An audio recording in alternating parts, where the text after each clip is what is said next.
Kata kutukan adalah sebuah kata yang membuat kita merasa miris saat mendengarnya, terlebih kepada mereka yang mempercayainya.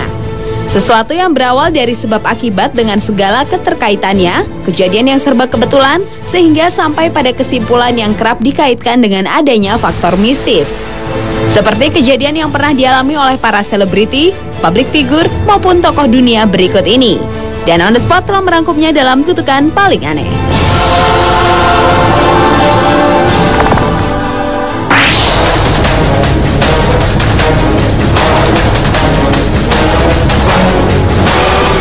Diawali dengan kutukan pernikahan Maria Vittoria Dal Pozzo dan Pangeran Amadeo I. Kisah tragisnya bermula ketika Pangeran Amadeo dari Savoy mengumumkan bahwa ia akan menikahi Maria Vittoria Dal Pozzo, putri della Cisterna ke-6. Namun pernikahan tersebut tak disetujui oleh Raja Victor Emmanuel II dari Italia karena alasan bahwa Maria bukanlah keturunan kerajaan dan ia pikir anaknya yang tampan bisa mendapatkan wanita yang lebih baik dari wanita bangsawan tersebut. Meskipun demikian, Pangeran Amadeo I tetap menikahi Putri Maria pada 30 Mei 1867. Dan pernikahan yang seharusnya membawa kebahagiaan itu pun berubah menjadi pernikahan yang dipercaya oleh sebagian masyarakatnya sebagai pernikahan paling dikutuk dalam catatan sejarah. Serangkaian peristiwa naas menimpa rombongan pengantin, mulai dari meninggalnya wanita perancang gaun sang putri, lalu menyusul tewasnya kolonel yang memimpin prosesi tersebut yang jatuh dari kudanya setelah tiba-tiba mengalami sunstroke atau serangan jantung yang disebabkan oleh sinar matahari. Hingga tewasnya pendamping pengantin pria setelah menembak kepalanya sendiri usai upacara perkawinan. Serta masih banyak lagi serentetan peristiwa berdarah lainnya di sepanjang prosesi pernikahan tersebut. Namun pernikahan antara Maria Vittoria Dal Pozzo dan Pangeran Amadeo I ini berjalan harmonis selama 10 tahun kemudian, hingga akhirnya Putri Maria meninggal setelah komplikasi saat melahirkan pada usia 29.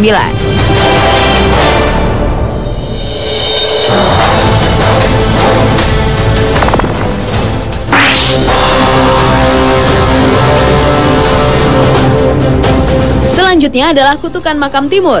Timur yang hidup pada 8 April 1336 hingga 18 Februari 1405 ini dikenal sebagai Tamerlane yang adalah seorang penakluk wilayah Asia Barat, Selatan, dan Tengah dari Turki serta merupakan pendiri dinasti Timurid sejak 1370 hingga 1405 di Asia Tengah. Setelah mendapatkan gelar Raja Agung Great Khan pada tahun 1369, Timur meluncurkan sebuah kampanye mengerikan dari Persia ke Rusia Selatan Timur untuk membuat kakek Genghis bangga dengan membuat piramida dari 70.000 tengkorak manusia di India Utara. Ketika Tamerlane tewas di tahun 1405, ia pun dikebumikan di kompleks Gur-e-Amir di Samarkand, Uzbekistan. Sebuah lempeng giok hijau megah yang pernah digunakan sebagai singgasana Kabekan ditempatkan di sekitar makam Timur dan ditutup dengan tulisan Arab tentang betapa mengagumkannya orang Mongol ini. Untuk memastikan tidak ada orang yang mengganggu jasad Timur ini, maka dituliskanlah kata-kata, "Ketika aku bangkit dari kubur, dunia akan bergetar." Hingga pada tahun 1941, 2 hari setelah peneliti Uni Soviet, ahli arkeologi Mikhail Mikhailovich Gerasimov menemukan dan membongkar makam itu, Uni Soviet diserbu Nazi Jerman dalam operasi Barbarossa, serangan terbesar dan paling brutal di Perang Dunia II. Setelah kehilangan jutaan tentara dan warga Soviet, orang-orang Rusia tersebut mulai yakin terhadap kutukan dari makam tersebut, sehingga akhirnya mengembalikan Timur ke makamnya dengan tata cara pemakaman Islami sepenuhnya di tanggal 20 Desember 1942. Dan pada waktu yang sama, dalam operasi badai musim dingin, upaya terakhir Jerman untuk lari dari penghancuran di Stalingrad pun gagal.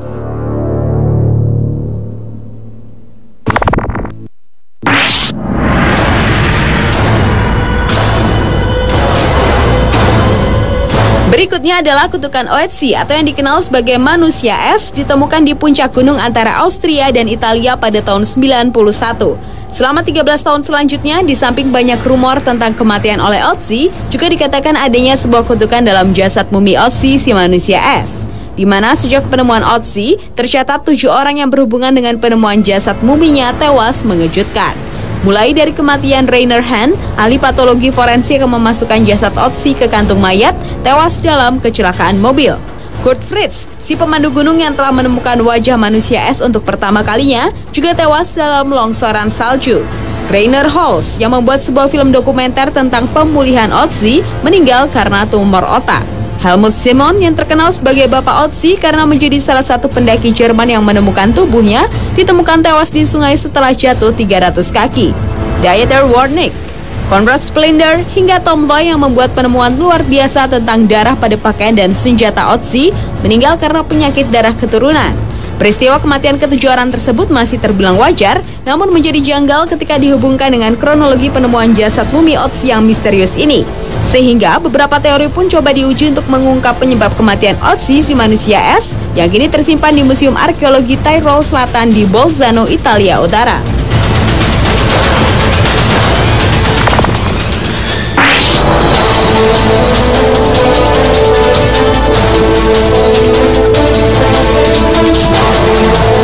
Kutukan berikutnya adalah kutukan dari klub 27, di mana musisi muda ternama seperti Brian Jones, Jimi Hendrix, Janis Joplin, Jim Morrison, dan Kurt Cobain tewas di usianya yang menginjak 27 tahun. Jones tewas tenggelam di sebuah kolam, Hendrix tewas karena sesak nafas, Joplin dan Morrison yang meninggal karena overdosis heroin, serta Cobain yang menembak mukanya sendiri. Meski masih banyak kontroversi seputar adanya klub 27 ini, namun nyatanya sudah ada 41 anggota dari apa yang disebut 27 Club yang semuanya berawal dari Alexander Levy yang meninggal bulan Januari 1892. Kemudian Louis Chauvin, musisi ragtime, tewas tahun 1908 akibat neurosipilitic sclerosis. Dan kemudian Robert Johnson yang dipercaya sebagai penemu blues yang tewas pada usia 27 tahun 1938. Meski ada cerita legenda bahwa Johnson menjual jiwanya kepada setan agar bisa menciptakan musik hebat. Dan orang yang paling baru dalam daftar 27 Club ini adalah penyanyi dan pencipta lagu Amy Winehouse yang tewas karena overdosis obat di kediamannya di London pada 23 Juli 2011. Karena kematiannya, para musisi tersebut di puncak karirnya saat berusia 27 tahun itulah muncul klub 27 yang diyakini beberapa kalangan sebagai kutukan bagi para musisi yang meninggal di usia tersebut. Sepertinya ada sesuatu seperti garis perak bagi semua kejadian tersebut, di mana para bintang ini tidak dapat hidup cukup lama.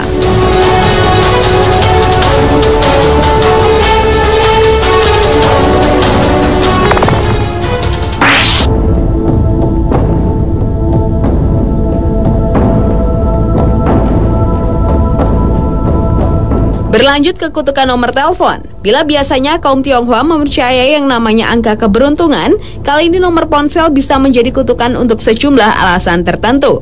Ponsel dengan nomor 0888888888 yang pertama kali digunakan oleh perusahaan telekomunikasi di Bulgaria pada awal 2000-an dan telah melewati beberapa tangan, diyakini oleh sebagian orang memiliki unsur kutukan, di mana setiap orang yang memiliki nomor ini akan tewas dengan tiba-tiba.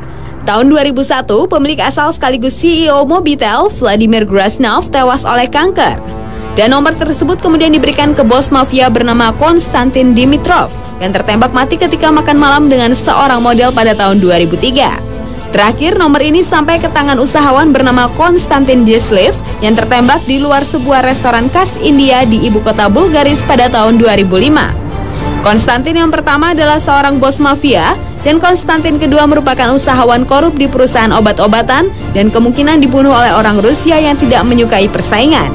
Namun ada sesuatu yang menyeramkan tentang dua orang yang memiliki kesamaan nama ini dalam hal kesamaan jenis usaha, di mana keduanya mati dengan cara yang sama, pada lokasi yang sama, dan ketika membawa ponsel dengan nomor yang sama.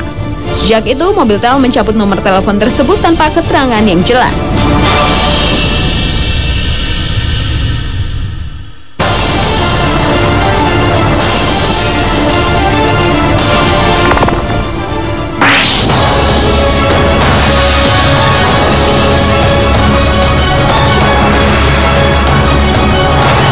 Dan kutukan paling aneh yang terakhir adalah kutukan Billy the Goat. Adalah Bill Sayanis, seorang imigran asal Yunani yang mengajak seekor kambing peliharaannya melihat pertandingan baseball antara Chicago Cubs dan the Detroit Tigers.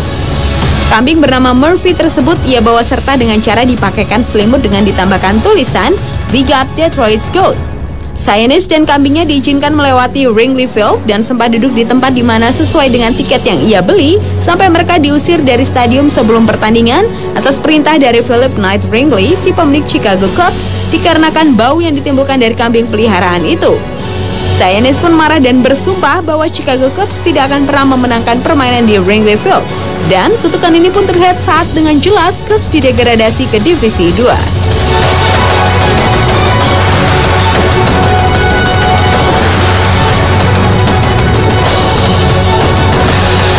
Pemirsa, itu kutukan paling aneh versi On The Spot.